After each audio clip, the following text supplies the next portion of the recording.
มื้อนี้โมได้เฮ็ดโรงทานเอาบุญพระเวทเลี้ยงพระเณร60รูปหลังจากนั้นก็แจกจ่ายญาติโยมแล้วก็มีอาหารจากชาวบ้านเพิ่นเฮ็ดมาถวายจากบ้านนั้นบ้านนี้แล้วก็มีโรงทานจากหลายที่เพิ่นมาแจกโรงทานที่โมเฮ็ดมื้อนี้ก็สิมีต้มเส้นชาเย็นและก็บักม่วงพริกเกลือเนาะหลังจากตักอาหารมาวางไว้บนโต๊ะแล้วพระเพิ่นก็ให้ถวายเพลเลยอันนี้ที่โมเฮ็ดกับน้องเพลงอยู่นี่ก็คือการถวายอาหารเนาะ พระเพิ่นก็กล่าวคำถวายภัตตาหารเฮาก็เว้าตามเพิ่นน้องเพลงเพิ่นก็ตั้งใจถวายเพลให้พระพอแต่เฮา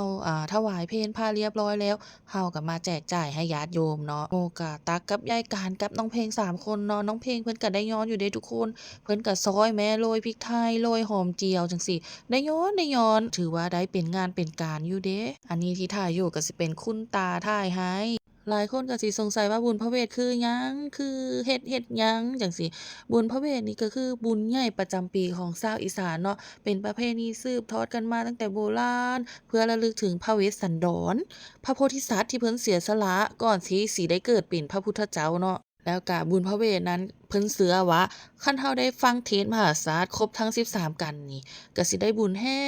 งๆอันนี้ซุมแม่ใหญ่เพิ่นก็รำฟ้อนเนาะก็ขออนุญาตเพิ่นแล้วทุกคนบุญพระเวทนี้ก็สิถือว่าเป็นบุญที่ยิ่งใหญ่เนาะ เพิ่นก็เชื่อกันว่าชาติหน้าหั้นสิได้เกิดในยุคพระศรีอริพระศรีอริก็คือพระพุทธเจ้าในอนาคตเนาะที่เพิ่นสิมาฟื้นฟูศาสนาและก็นำความสุขมาสู่โลกเฮาทุกคนเห็นของกินอาหารผลไม้และก็ขนมนมเนยบ่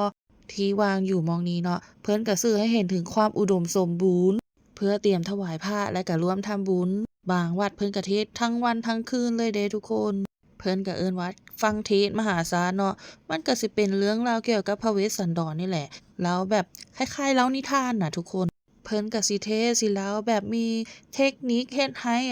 ทุกคนฟังแล้วบ่เบื่อแบบว่าฟังแล้วม่วนคือจั่งเราได้อยู่ในเหตุการณ์น่ะนะเพราะฉะนั้นก็คือการที่เรามาเฮ็ดบุญพระเวทคือการที่เราให้ทานการเสียสละและก็เป็นการร่วมแรงร่วมใจของชาวบ้านเป็นจั่งใดทุกคนฟังแล้วก็อิ่มบุญไปตามๆกันเลย มื้อนี้ก็ขอมอบบุญให้ทุกๆคนเด้อมาเฮ็ดบุญนำกัน คลิปนี้ก็ขอลาไปก่อนเด้อ